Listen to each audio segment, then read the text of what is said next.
Salut, bonjour, bonsoir la grande famille des B52, la mignonne officielle. Voilà, moi, votre humble servante, Mama B52, Lelo Naeni Bino, Yeme Mobutu na bango, Ursule Peshanga, Nandeko na biso ya mwasi Laetitia, et puis na Yemoko, Yemoko,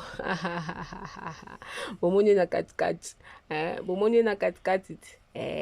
Non loba kombo na été bato balingaki botsa kombo na ye na ba commentaire soki boyebi kombo na ye ndeko na biso alobaka kitoko yoka basi kitoko yosi peshanga na Laetitia bandeko na ngai leo nayandi biso mwa video oyo ezalaki manifestation ya ndeko na biso Papi Mboma ainvitaki basœur na ye oyo eza na kombo ya Ursule Peshanga et puis ndeko na biso ya mwasi Laetitia oyo bauti kofuinga bauti kososola. Pourquoi? Parce que asalelaki son moko oyo eza na TikTok, son moko ya Belinda Kandi la patrona. Vous en avez la biso ka mwa songo nati biso mwa songo na ebongo tozonga sima buyo bolandango. Bepi puna batna malamu. Anoki sambula puna mutu nyonso. Butu eko Bandeko na ngai boyoki son wana ndeko Laetitia asalaki, en tout cas elle était insultée na bandeko na biso ba internaute bafingaki na balolenge nyonso tout misusu tellement azalaka mingi na Mobutu Ursule Peshanga ba misusu babengaka ye mukala ya Ursule ntango bamoni asaleli ne son ya belle vie bakomi misusu koloba poye akomi na belle vie boye en tout cas epesaki ye pasi asalelaki yango kutu mwa video moko ye moko na chaîne na ye pour dire que elle est libre de faire n'importe quel son oyo ye alingi to oyo a préféré.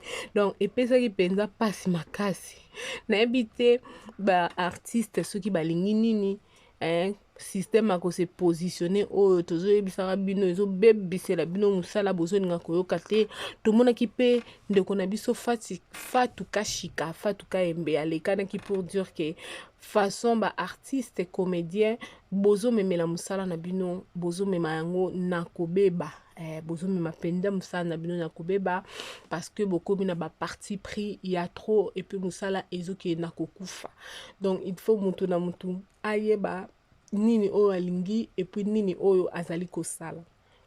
yango nalobaki nasepeli na video o makasi nalobi nayela ba abonné nyonso tu ya B52 la million officielle oyo ezali célébration ya B1 ya tonton papa na biso Papi Mboma, célébration ya B1 10 ans. Donc B1 kokisi 10 ans. Bon, c'est-à-dire moi na tamboli ya classe, comme na 10 ans de la classe nini. 10 ans je crois dans la 4e ya 10 ans dans la 4e primaire.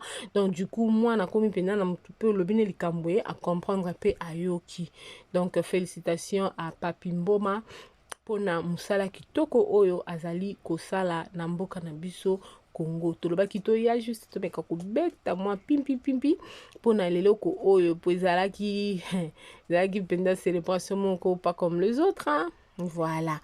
Famille Libota assumé zana déjà le bitotola qui 6e partie, lelo 7e épisode na biso tokende ko nyangola yango kaka ndenge ezalaka 16h30 heure de Kinshasa.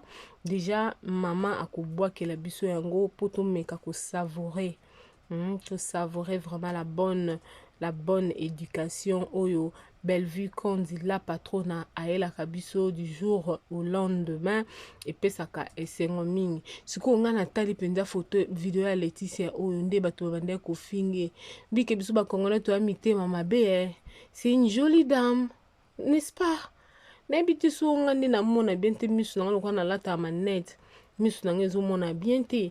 Mais sinon, elle est jolie, hein. Beau monété.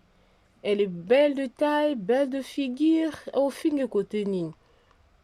Biso bato batama na sima ba commentaire boy. Au monique mninga mwasi ka boy. Yule mso ko poussa na ta na cheville na été. Ta la pêche lova. Yoka mo pêche. Yoka. Kito makasi la famille. En tout cas, restez branchés. ici chez B52 la mignonne officielle ngana bino soki Yesu Christ wazongi te no baki na flash li bino ka mo eloko pona mona ka sepel senga na informer biso batu oyo tolingaka Ursule pe Shanga.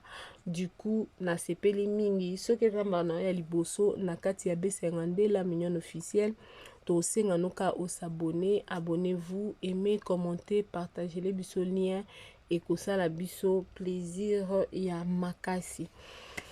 Nzambaza na bino tokokutana na mikolo oyo mizali koya. Bisous, bye. Oh la mignonne botika la inasa la mignonne bongoli yango 0 lobezalaki na 10 oyo bongoli yango na 1 yango zopesa posa kozongisanga bebe na mbuma basala bashose kaka mpona bavoiture te